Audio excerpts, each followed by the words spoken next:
Hello friends, and welcome to the next lecture of Python tutorial. First of all, apologies for the delay. Due to some technical difficulties, we could not upload the video in time, but going forward you can expect a new video every week, and we'll make sure that we'll continue that frequency. So in the first lecture we discussed about the basics of Python, the different features of Python, why Python is very popular, and in today's lecture we are going to look at how we can install Python on a particular machine. So in this particular session we are mostly going to look at a small demonstration, but this is just the number of steps which we need to run to install Python. So for this particular tutorial I am focusing only on Windows installation, but if you have any needs or any requirements for installation on Mac OS or installations on Linux operating systems, please put your thoughts in comments, and I'll make sure that I'll publish another video of showing the installation steps for those different operating systems as well. But for this particular tutorial we are going to focus on Windows machine only. So the steps are going to be pretty simple. We just go to browser, we go to the official Python website, we download the latest Python stable release. We just run the installer. That's the good thing about Windows, that you get an installer file, a simple executable file. You don't have to go through multiple steps. It would be a very simple installation, and once you download and run the installation file, just follow the steps on the screen, and once Python is set up, it's set up correctly, then we will also see how we can verify Python, and we will also look at the package manager of Python. So that is all what we are going to cover in today's lecture. So let's head right into the demonstration part. So let me just open my browser window, and if you have to install Python, you just go to your favorite browser and just type install Python. This is already in my search results, so but if you just type install Python Windows 10, you will just land up on this particular page. Go to the official website of Python, which is python.org. So I'm just going to click on this, and here it will list different releases for Python. So you can choose the latest release for Python or the particular Python version you are interested in working with.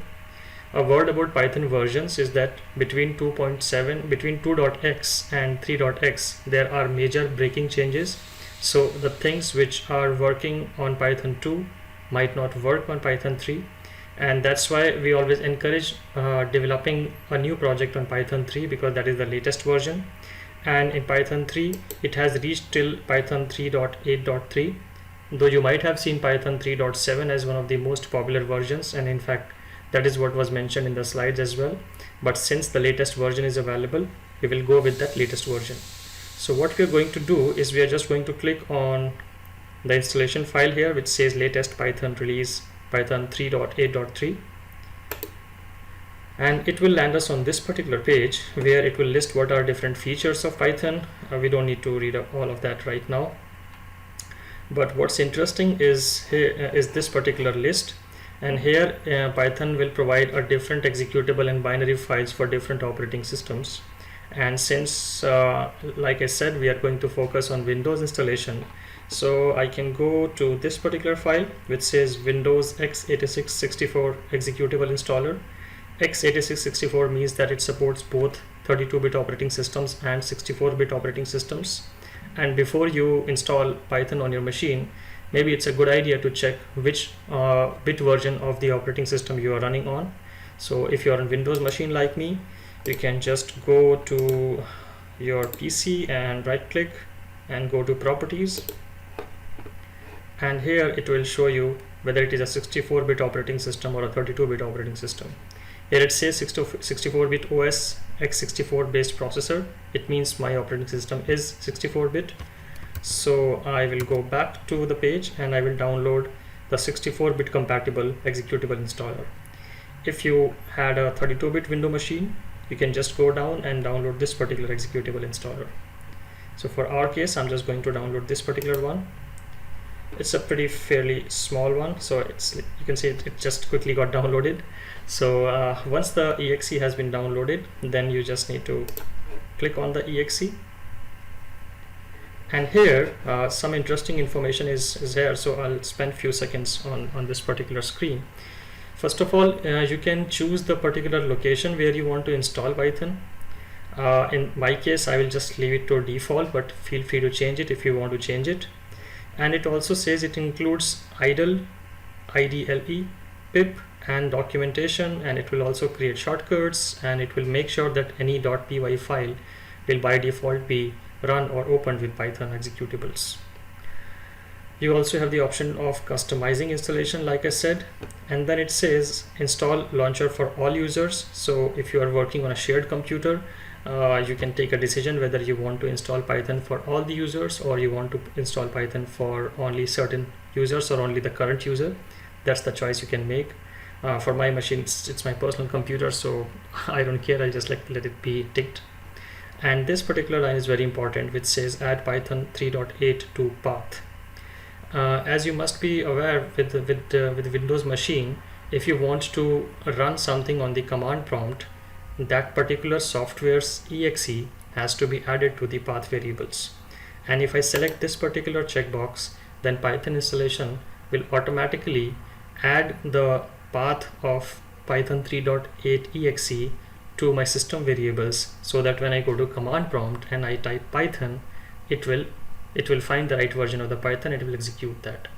It's the same way it works for Maven or Java or any other executable. You can actually go to your system variables, and you will see a bunch of AXEs already added there. I will show that to you in a while. So we'll select this particular option and we'll click on install now. You might get a warning like this, so you can just say yes, and it will start installing. It will take few seconds to install, and meanwhile this is installing, I would just like to just bring your attention to pip, which was mentioned in the installation steps. So what actually is pip? So this is just a definition which I've opened, but let me explain this to you. So when you install Python, you get a bunch of default libraries in the Python installation by default, like the datetime library or the maths library, basic library stuff, right? That's something Python will automatically give you as part of its original bundle. But once you start working on a project, it's a very fairly common scenario that you will need additional libraries as well to use in your project, right? For example, if you want to use a JSON manipulation library, or if you want to use a graph library or something, then you need to install those libraries, or you need to bring those libraries in your project. So pip is basically the Python package manager, and this package manager can be used to install those dependencies for your particular project. We will look at how you can do that in the future lectures, but for now just remember that Python pip is a package manager of Python which you can use to install dependencies for your particular project. Okay, let's go back to the installation step and see what's happening there. Yep, installation is completed, so I can hit close here. And now, like I said, how do we verify the Python is installed correctly? So the easiest way to verify is that is to just go to command prompt. So I will just go to the search bar and type cmd. It will show me the command prompt app. I'll hit enter and I'll land up on this particular window. And here, if I just type Python, and if everything has gone correctly, it will return me this prompt. You will see it says that Python 3.8.3 has been installed, and it returns me a shell prompt. I can execute simple shell commands here if I want to, just for fun. It's obviously not necessary step, but yeah, everything works. So let's just come out of Python shell prompt. I'll just say Ctrl Z and I'll come out of the Python shell prompt. Another thing about Python is that we also can verify whether pip is correctly installed or not, because the installation wizard told that pip is also going to be installed as part of this installation. So for that, if you have to verify if pip is correctly installed on your system or not, just type pip --version, and it will print something like this if it has been correctly installed. It says that Python pip 19.2.3 has been installed, which references Python 3.8, which we have successfully installed. And now we will have a look at the user variables to verify if Python was actually added to the path as said by the installation wizard. So let's go to the system, this PC, and we will right click and go to properties.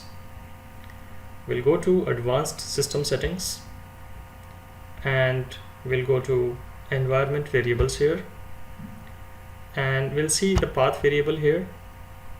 If I click on edit, you will see that Python installation path has been added here, and that's what we mean when it said that add Python 3.8 path. So due to this only, you are able to run the Python command on the command prompt. This actually enables that. So this all verifies that Python has been installed correctly. We could run the Python command. We were also able to run a very tiny, simple, vanilla shell script on the command itself. So everything works here pretty well. And this is where we will conclude this lecture, and in the coming lecture we will go further deeper into Python data types. We'll talk about how the package manager is used, etc. Thank you everybody for joining today's lecture, and we'll see you next week.